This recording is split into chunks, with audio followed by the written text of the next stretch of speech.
ខ្ជិលនៅពេលបានជួបប្រានាងតូចមិនរកគំនិតដ៏ឆាកំរិលមានអារម្មណ៍ថាយើងទើបស្គាល់គ្នាពីម្សិលថ្ងៃនេះបងនឹកដៃជីវ៉ាដើរទៅចូលតាស៊ីវិលខ្ញុំក្បែរនាងជំរៀងបនបាយខំចង់ដៃភ្លេងខ្មែរប្រគំជូនពកគូស្នេហ៍ថ្មីចាំងទុំដឹងលឺញៀនមិនធ្វើសាស័យគេងចូលរោងជ័យបងស្មនអត់ថ្ងៃស្អែក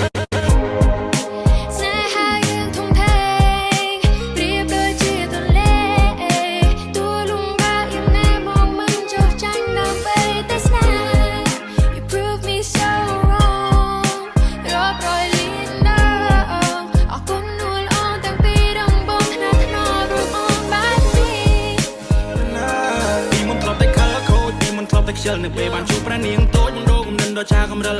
មានអារម្មណ៍ថាយើងទើបស្គាល់គ្នាពីម្សិលថ្ងៃនេះបងនឹកដៃជីវ៉ាដើរទៅចូលតាស៊ីវិលខ្ញុំក្បែរនាងជំរៀងបនបាយខំចង់ដៃភ្លេងខ្មែរប្រគំជូនពកគូស្នេហ៍ថ្មីចាំងទុំដឹងលឺញៀនមិនធ្វើសាស័យគេងចូលរោងជ័យបងស្មនអត់ថ្ងៃស្អែក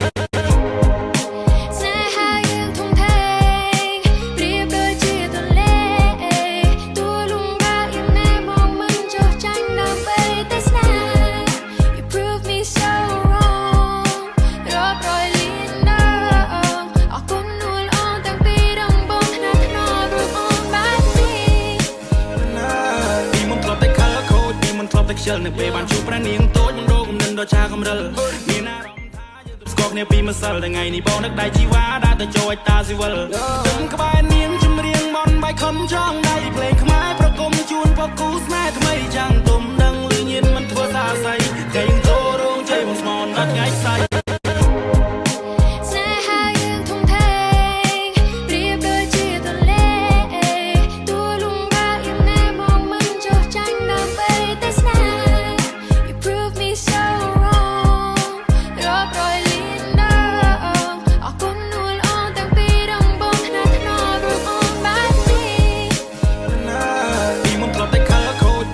ខ្ជិលនៅពេលបានជួបប្រានាងតូចមិនរកគំនិតដ៏ឆាកំរិល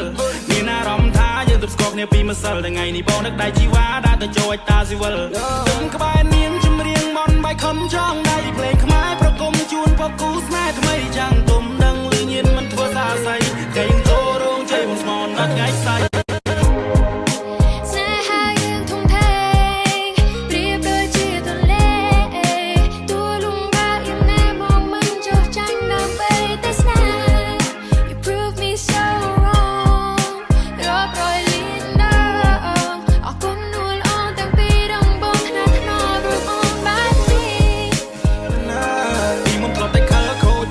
ខ្ជិលនៅពេលបានជួបប្រានាងតូចមិនរកគំនិតដ៏ឆាកំរិលមានអារម្មណ៍ថាយើងទើបស្គាល់គ្នាពីម្សិលថ្ងៃនេះបងនឹកដៃជីវ៉ាដើរទៅចូលតាស៊ីវិលខ្ញុំក្បែរនាងជំរៀងបនបាយខំចង់ដៃភ្លេងខ្មែរប្រគំជូនពកគូស្នេហ៍ថ្មីចាំងទុំដឹងលឺញៀនមិនធ្វើសាស័យគេងចូលរោងជ័យបងស្មនអត់ថ្ងៃស្អែក